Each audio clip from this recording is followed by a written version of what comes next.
Hello વિદ્યાર્થી મિત્રો, એજ્યુકટેકનો ચેનલમાં આપનું સ્વાગત છે।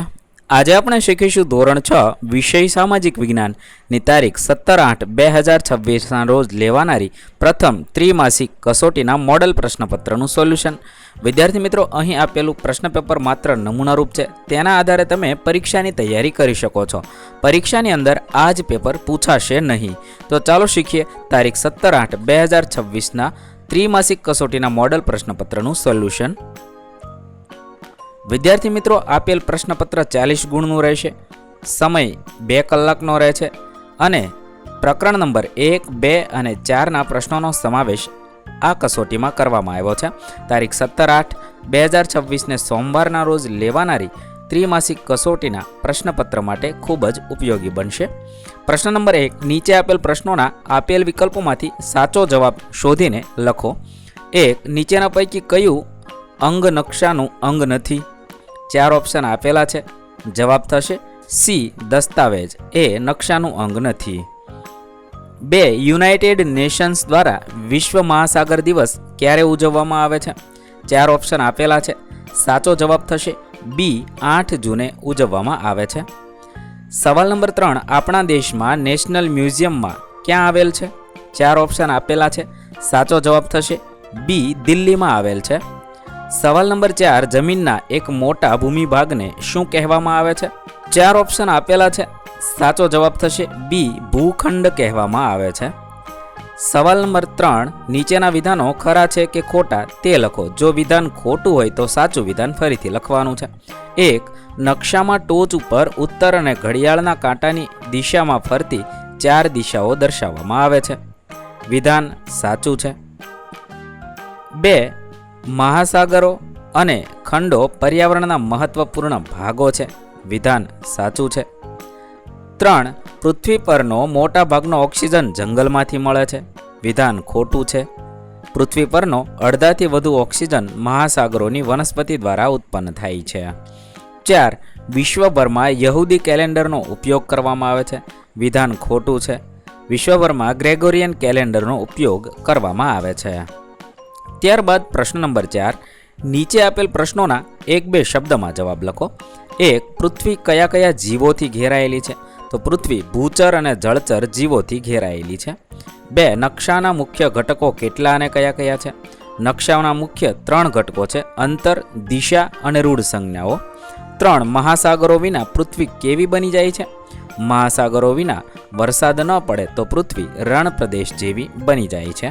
4. ઇતિહાસ જાણવાના સ્ત્રોતના પ્રકાર કેટલા છે? ઇતિહાસ જાણવાના સ્ત્રોતના પ્રકાર 4 છે। પ્રશ્ન નંબર 5, એ વિભાગની વિગતોને બી વિભાગ સાથે યોગ્ય રીતે જોડી ઉત્તર લખવાનો છે। એમાં વિશેષતા છે અને બીમાં ખંડ છે। અહીંયા ટાઈપિંગ મિસ્ટેક છે, 2 ની અંદર ખંડ છે। 1. સૌથી મોટો ખંડ? જવાબ થશે એશિયા। સૌથી નાનો ખંડ? તો ઓસ્ટ્રેલિયા। સૌથી ઠંડો ખંડ? તો એન્ટાર્કટિકા। સૌથી મોટો ટાપુ ગ્રીનલેન્ડ છે। આ રીતે આપણે જોડીશું। ત્યારબાદ પ્રશ્ન નંબર 6, મને ઓળખો। 1. હું પૃથ્વીને ઉત્તર અને દક્ષિણ ગોળાર્ધમાં વિભાજિત કરું છું, તો ભૂમધ્ય રેખા। 2.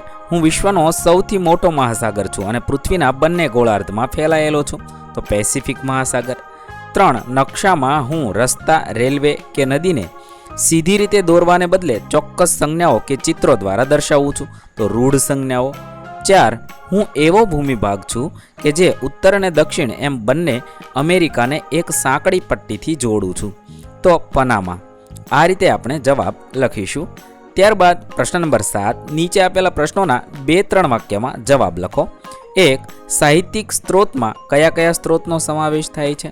જવાબ થશે ધાર્મિક અને ઐતિહાસિક ગ્રંથો અથવા પુસ્તકો, ઐતિહાસિક લેખો, વાર્તા સંગ્રહો, વૈજ્ઞાનિક અને તકનીકી ગ્રંથો, પ્રવાસ વર્ણનો, ડાયરીઓ વગેરેનો સાહિત્યિક સ્ત્રોતમાં સમાવેશ થાય છે। 2. પૃથ્વી પર કેટલા અને કયા કયા ખંડો આવેલા છે? તો પૃથ્વી પર 7 ખંડો આવેલા છે: Africa, Antarctica, Asia, Australia, Europe, ઉત્તર અમેરિકા અને દક્ષિણ અમેરિકા। ત્યારબાદ સવાલ નંબર 3, મુખ્ય રેખાંશને ગ્રીનિચ રેખાથી કેમ ઓળખવામાં આવે છે? તો ઇંગ્લેન્ડમાં લંડનના એક વિસ્તાર ગ્રીનિચમાંથી પસાર થતા રેખાંશને ગ્રીનિચ રેખા તરીકે ઓળખવામાં આવે છે, જેને આંતરરાષ્ટ્રીય ધોરણે મુખ્ય રેખાંશ તરીકે માન્ય ગણવામાં આવેલ છે. પ્રશ્ન નંબર 8, નીચેના પ્રશ્નોનું વિસ્તૃત વર્ણન કરો. કોઈ પણ 3. 1. પૃથ્વી પર પાણીનું વિતરણ કેવી રીતે જોવા મળે છે? તો પૃથ્વીનો 3/4 ભાગ પાણીથી ઘેરાયેલો છે, જેમાં સૌથી મોટા વિસ્તારમાં 5 મહાસાગરોમાં પાણી વિતરણ થયેલ છે, પરંતુ આ પાણી ખારું છે. મહાસાગરો અને બીજા નાના વિસ્તારો, સમુદ્રો, ખાડી અને અખાતોમાં પણ ખારું પાણી વિતરણ થયેલ છે. આ સિવાય પૃથ્વી પર હિમનદીઓ, નદીઓ, સરોવરો અને પર્વતો પરના ગ્લેશિયરોમાં બરફ સ્વરૂપે પાણી વિતરણ થયેલ જોવા મળે છે. આ પાણી પીવા યોગ્ય છે. 2. મહાસાગરોના કારણે પૃથ્વી પર કઈ આપત્તિઓ આવે છે? મહાસાગરોના કારણે પૃથ્વી પર સુનામી, ચક્રવાત એટલે કે વાવાઝોડું, દરિયાની સપાટીમાં વધારો, દરિયાઈ પૂર અને દરિયા કિનારાનું ધોવાણ જેવી ગંભીર કુદરતી આપત્તિઓ આવે છે. મહાસાગરો દ્વારા સર્જાતી મુખ્ય આપત્તિઓમાં સુનામી, મહાસાગરના તળિયે ધરતીકંપ કે જ્વાળામુખી ફાટવાથી પ્રચંડ મોજા ઉછળે છે. આ વિશાળ મોજા કિનારે આવીને ભારે વિનાશ કરે છે. ચક્રવાત, ગરમ દરિયાનું પાણી વાતાવરણમાં તોફાનો પેદા કરે છે. આ તોફાનો વેગવાન પવન અને ભારે વરસાદ લાવે છે. દરિયાઈ પૂર, મોજા અને તોફાનના કારણે દરિયાનું પાણી કિનારાના નીચા વિસ્તારોમાં ફરી વળે છે. દરિયાની સપાટીમાં વધારો, વૈશ્વિક તાપમાન વધવાથી બરફ ઓગળે છે. આથી મહાસાગરનું સ્તર વધીને કિનારાની જમીન ડૂબાડે છે. કિનારાનું ધોવાણ, ઊંચા અને તોફાની મોજા કિનારાની માટી અને રેતી ધોઈ નાખે છે. સવાલ નંબર 3, સ્થાયી જીવન પછી આદિમાનવે કરેલા વિકાસ વિશે જણાવો. આદિમાનવ મુખ્યત્વે નદી કિનારે સ્થાયી થયો. બાદમાં તેણે ખેતી અને પશુપાલનમાં વિકાસ કર્યો. આ સમયે સામૂહિક રીતે ખેતી કરવામાં આવતી હતી. નાની વસાહતો હવે મોટા ગામમાં ફેરવાઈ. કેટલાક ગામ નાના નગરમાં ફેરવાયા.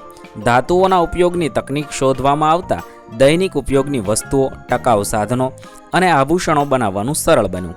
નાના મોટા ગામો અને નાના શહેરો વચ્ચે સંદેશા વ્યવહાર અને પરિવહનની વ્યવસ્થા વિકસિત થયા હતા. 4. રૂઢ સંજ્ઞાઓ નકશામાં કઈ રીતે ઉપયોગી છે? રંગો, રેખાઓ અને ચિહ્નો દ્વારા પર્વત, નદી, રસ્તો કે મકાન જેવી કુદરતી અને માનવસર્જિત વિગતોનો તેમના અસલી કદ વગર સરળતાથી દર્શાવવા ઉપયોગી છે. આથી તે નકશો સમજવામાં ખૂબ મદદરૂપ બને છે. રૂઢ સંજ્ઞાઓની ઉપયોગિતા: સરળ સમજણ, નાની જગ્યામાં પૃથ્વી સપાટીની તમામ વિગતો સ્પષ્ટ બતાવે છે. સમયની બચત, ચિહ્નો જોતા જ સ્થળની તરત જ ખબર પડે છે. પ્રમાણભૂત ભાષા, આંતરરાષ્ટ્રીય સ્તરે બધા માટે સમાન અર્થ ધરાવે છે. જગ્યાની બચત, અસલી કદ, આકાર દર્શાવવા મુશ્કેલ હોય છે ત્યારે ચિહ્ન કામ લાગે છે. ત્યારબાદ પ્રશ્ન નંબર 9, ટૂંક નોંધ લખો. કોઈ પણ 2. 1. પ્રમાણ સમય. ભારત એક વિશાળ દેશ છે. ભારતનો પૂર્વથી પશ્ચિમ સુધીનો વિસ્તાર ઘણો મોટો હોવાથી જુદા જુદા સ્થળોના સ્થાનિક સમયમાં તફાવત જોવા મળે છે. પૃથ્વી પોતાની ધરી પર પશ્ચિમથી પૂર્વ તરફ ફરે છે, તેથી સૂર્યોદય અને સૂર્યાસ્તનો સમય દરેક સ્થળે એક સરખો હોતો નથી. આ કારણે દેશના વિવિધ ભાગોમાં સ્થાનિક સમય અલગ હોઈ શકે છે, પરંતુ વહીવટ, રેલવે, સંદેશાવ્યવહાર, શિક્ષણ, વેપાર અને અન્ય દૈનિક કાર્યો માટે સમગ્ર દેશમાં એક જ સમય રાખવો જરૂરી છે. આ એક સરખા સમયને પ્રમાણ સમય કહેવામાં આવે છે.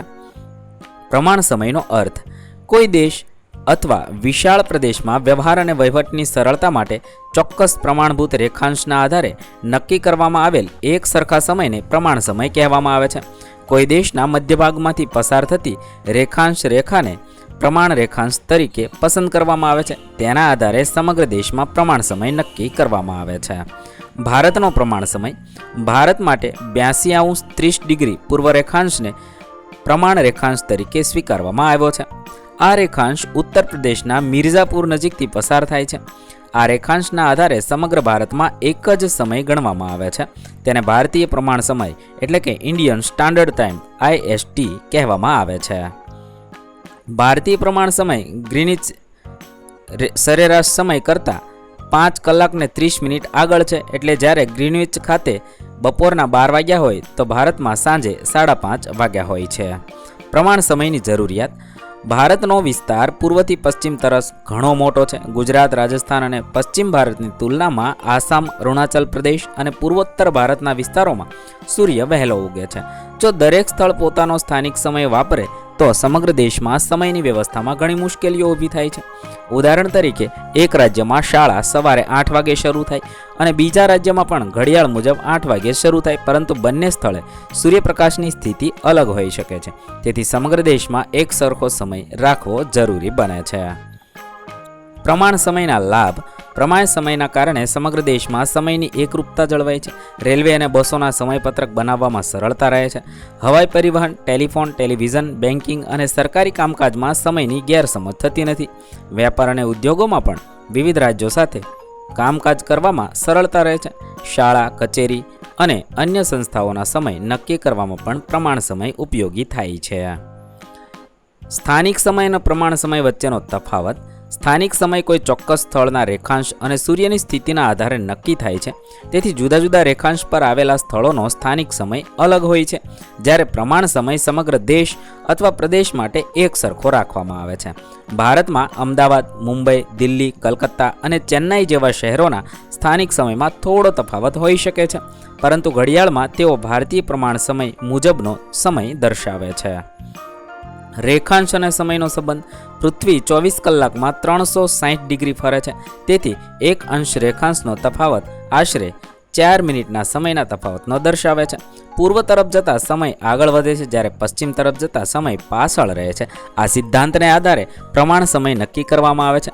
ભારત માટે 82°30 પૂર્વ રેખાંશ પસંદ કરવામાં આવ્યો હોવાથી તેના આધારે સમગ્ર દેશનો સમય નક્કી કરવામાં આવે છે. ભારતના પૂર્વ અને પશ્ચિમ ભાગોમાં તફાવત. ભારતના પૂર્વીય અને પશ્ચિમ ભાગો વચ્ચે રેખાંશનો ઘણો તફાવત છે. પરિણામે પૂર્વ ભારતમાં સૂર્યોદય પશ્ચિમ ભારત કરતાં વહેલો થાય છે. ખાસ કરીને પૂર્વોત્તર રાજ્યોમાં સૂર્ય વહેલો ઉગે છે. તેમ છતાં સમગ્ર ભારતમાં ભારતીય પ્રમાણ સમયનો ઉપયોગ થાય છે. આથી દેશના જુદા જુદા ભાગોમાં સૂર્યોદય અને સૂર્યાસ્તના સમય લગભગ અલગ હોવા છતાં ઘડિયાળનો પ્રમાણિત સમય એક સરખો રહે છે. પ્રમાણ સમયનું મહત્વ. પ્રમાણ સમય આધુનિક જીવનનો મહત્વનો ભાગ છે. જો સમગ્ર દેશમાં દરેક શહેર અથવા રાજ્ય પોતાનો સ્થાનિક સમય રાખે તો મુસાફરી, વેપાર, શિક્ષણ અને સરકારી વ્યવસ્થામાં ગૂંચવણ ઊભી થઈ શકે છે. પ્રમાણ સમય આ મુશ્કેલી દૂર કરે છે અને દેશના વિવિધ વિસ્તારો વચ્ચે સમયની એકરૂપતા જાળવે છે. ઉપસંહાર. આમ પ્રમાણ સમય એટલે સમગ્ર દેશ માટે સ્વીકારવામાં આવેલ એક સરખો પ્રમાણભૂત સમય. ભારતમાં 82°30 પૂર્વ રેખાંશને પ્રમાણ રેખાંશ માનીને ભારતીય પ્રમાણ સમય નક્કી કરવામાં આવ્યો છે. ભારતનો પ્રમાણ સમય ગ્રીનવિચ સમય કરતાં 5.5 કલાક આગળ છે. દેશના વહીવટ, પરિવહન, સંદેશાવ્યવહાર, વેપાર અને દૈનિક જીવનમાં સમયની એકરૂપતા જાળવવામાં પ્રમાણ સમય ખૂબ જ મહત્વનો છે. ત્યાર પછી બીજું છે પ્રારંભિક આદિમાનવની જીવન અવસ્થા. પ્રારંભિક આદિમાનવનું જીવન ખૂબ જ સાદું, મુશ્કેલ અને સંઘર્ષમય હતું. શરૂઆતમાં મનુષ્યો જંગલો, ગુફાઓ અને પર્વતીય વિસ્તારોમાં રહેતો હતો. તેની પાસે રહેવા માટે પાકું ઘર કે જીવન જરૂરિયાત સુવિધાઓ નહોતી. તે કુદરત પર સંપૂર્ણપણે આધાર રાખતો હતો. પ્રારંભિક આદિમાનવ શિકાર કરીને જંગલમાંથી મળતા ફળ, કંદમૂળ, બીજ તથા અન્ય ખાદ્ય વસ્તુઓ એકત્ર કરીને પોતાનું જીવન નિર્વાહ કરતો હતો. શરૂઆતમાં તેને ખેતી કે પશુપાલનનું જ્ઞાન નહોતું. તે ખોરાકની શોધમાં એક સ્થળેથી બીજા સ્થળે જતો હતો. આથી તેનું જીવન ભટકતું અને અનિશ્ચિત હતું. આદિમાનવને જંગલી પ્રાણીઓથી પોતાની સુરક્ષા કરવી પડતી હતી. તેથી તેણે પથ્થર, લાકડા અને હાડકામાંથી સાધનો અને હથિયારો બનાવવાનું શીખ્યું. આગની શોધ તેના જીવનમાં મહત્વપૂર્ણ પરિવર્તન લાવી. આગથી તેને ગરમી મળતી, અંધકારમાં પ્રકાશ મળતો અને ખોરાક રાંધવામાં મદદ મળતી. તે ગુફાઓમાં રહેતો અને પ્રાણીઓની ચામડી કે વૃક્ષોની છાલનો ઉપયોગ શરીર ઢાંકવા માટે કરતો હતો. ધીમે ધીમે આદિમાનવે પ્રકૃતિનું નિરીક્ષણ કરીને ખેતી અને પશુપાલન શીખ્યા. તેણે અનાજ ઉગાડવાનું અને પ્રાણીઓને પાળવાનું શરૂ કર્યું. પરિણામે તે એક જગ્યાએ સ્થાયી થવા લાગ્યો અને નાના વસવાટો ઊભા થયા. આમ પ્રારંભિક આદિમાનવનું જીવન સંઘર્ષથી શરૂ થઈને ધીમે ધીમે સ્થાયી અને વ્યવસ્થિત જીવન તરફ આગળ વધ્યું. પ્રારંભિક આદિમાનવની જીવન અવસ્થા માનવ સંસ્કૃતિના વિકાસની શરૂઆત દર્શાવે છે. તેના જ્ઞાન, શોધો અને અનુભવોએ આગળ જતા માનવ સમાજના વિકાસ માટે પાયો નાખ્યો. 3 મહાસાગર અને માનવ જીવન. મહાસાગરો પર્યાવરણનો મહત્વપૂર્ણ ભાગ છે. તે માનવ જીવનમાં મોટા ભાગના પાસાને અસર કરે છે. મહાસાગરોના જળ વિસ્તારમાં બાષ્પીભવનના કારણે પૃથ્વી ઉપર વરસાદ પડે છે. વરસાદ વિના પૃથ્વી રણ પ્રદેશ જેવી બની જાય. બીજું કે વરસાદના કારણે પૃથ્વી પરના જળચક્રનું નિયમન થાય છે. પૃથ્વી પરના તમામ જીવો માટે ઓક્સિજન વાયુ અનિવાર્ય છે, જે મહાસાગરોની વનસ્પતિ દ્વારા વિપુલ માત્રામાં મળે છે. આથી જ મહાસાગરને પૃથ્વીના ફેફસા કહેવાય છે. મહાસાગરો આબોહવાનું નિયમન કરવામાં આવે અને પૃથ્વી પરની જીવસૃષ્ટિને ટકાવી રાખવામાં નિર્ણાયક ભૂમિકા ભજવે છે. મહાસાગરોના કારણે એકબીજા દેશો સાથે વેપાર અને આવન જાવન થઈ શકે છે. વિશ્વના મોટાભાગના લોકોના ખોરાકમાં માછલીનો ઉપયોગ થાય છે. મહાસાગરો માછલાનો ભંડાર માનવામાં આવે છે, જેના કારણે અનેક ઉદ્યોગો વિકસ્યા છે. આ મહાસાગરો માનવ જીવનના ઘણા બધા પાસાને અસર કરે છે. વિદ્યાર્થી મિત્રો, સૌને પરીક્ષા માટે બેસ્ટ ઓફ લક. નવા વિડીયો સાથે ફરીથી મળીશું. ત્યાં સુધી વિદ્યાર્થી મિત્રો, આપેલા વિડીયોની જો તમારે પીડીએફની જરૂર હોય તો તમે આપણી એપ્લિકેશન સ્માર્ટ સાથી પરથી મેળવી શકશો. વિદ્યાર્થી મિત્રો, આપણી એપ્લિકેશન સ્માર્ટ સાથી પ્લે સ્ટોરમાં આવી ગઈ છે, જેની અંદર તમે બધા વિભાગ જોઈ શકો છો. તેની અંદર વિવિધ ધોરણ છે. ધોરણ ઉપર ક્લિક કરતાં વિવિધ વિષય ખુલશે. વિષય ઉપર ક્લિક કરતાં તેની અંદર આવતા પાઠ ખુલશે. તેની અંદરથી તમે પાઠ્યપુસ્તક પણ ડાઉનલોડ કરી શકો છો. તેની અંદર આપેલા પાઠમાં ક્લિક કરતાં તમે પાઠની પીડીએફ, સ્વાધ્યાયની પીડીએફ, સ્વાધ્યાયન પોથીની પીડીએફ, પાઠના વિવિધ વિડીયોઝ, સ્વાધ્યાયના વિડીયોઝ, સ્વાધ્યાયન પોથીના વિડીયોઝ બધું જોઈ શકો છો અને ડાઉનલોડ પણ માત્ર એક ક્લિકમાં કરી શકો છો. વિદ્યાર્થી મિત્રો, આપણી એપને સપોર્ટ કરજો, ડાઉનલોડ કરજો.